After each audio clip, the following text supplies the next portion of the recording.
দুঃখ কেন জগতে? This is the real question. সমস্যা কেন এত জগতে যদি সত্যি ঈশ্বর থাকে? ইন ফিলসফি থিওলজি এটাকে বলে problem of evil. Problem of evil. ঈশ্বর যদি থাকে তাহলে এত ইমপারফেকশন কেন জগতে, এত দুঃখ কেন জগতে? যে ওনার ভাষায় বলছেন এত সমস্যা কেন, উনি সমস্যা সব ঠিক করে দিচ্ছেন না কেন?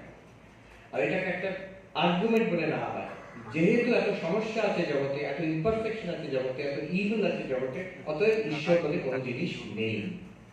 এটা হচ্ছে কোয়েশ্চেন।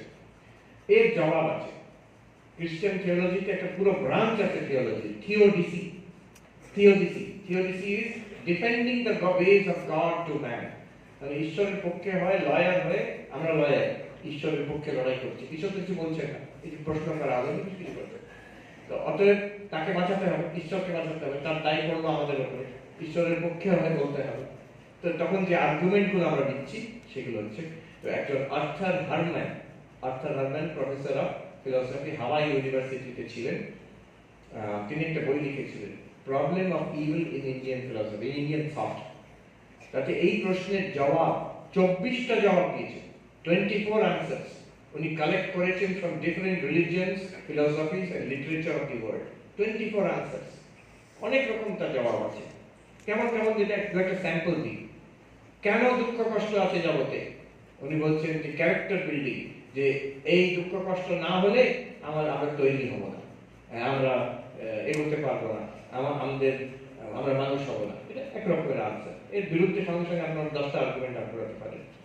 আরো আছে যে this is the best of all possible worlds. এটা ছাড়া যদি আরেকটা জগৎ করতে হয়, পারফেক্ট করতে গেলে এটা থেকেও খারাপ হয়ে যাবে, যেটা রামচন্দ্র দেখালেন সীতাকে, ওই ঘটনাটা।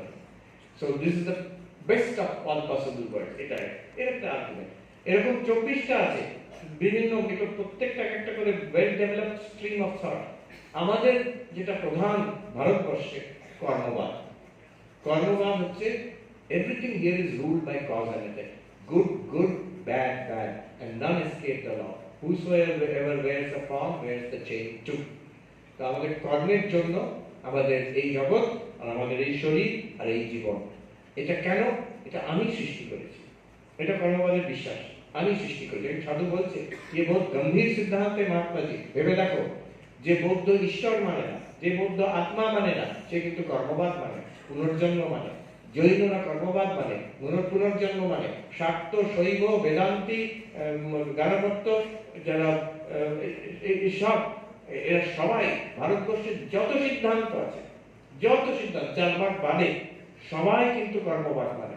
So this is our answer to that question. কেন এরকম? আরো যদি কেউ প্রেস করে, না এটা কেন হবে, ঈশ্বর আছে, তোমার ঠাকুর বলছেন আরো এগিয়ে যাও। তাঁর লীলা, লীলাকে আগে বলবেন না লীলা, ঠাকুর বলছেন তাঁর লীলা আমরা কি বুঝতে পারি? ঠাকুর বলছেন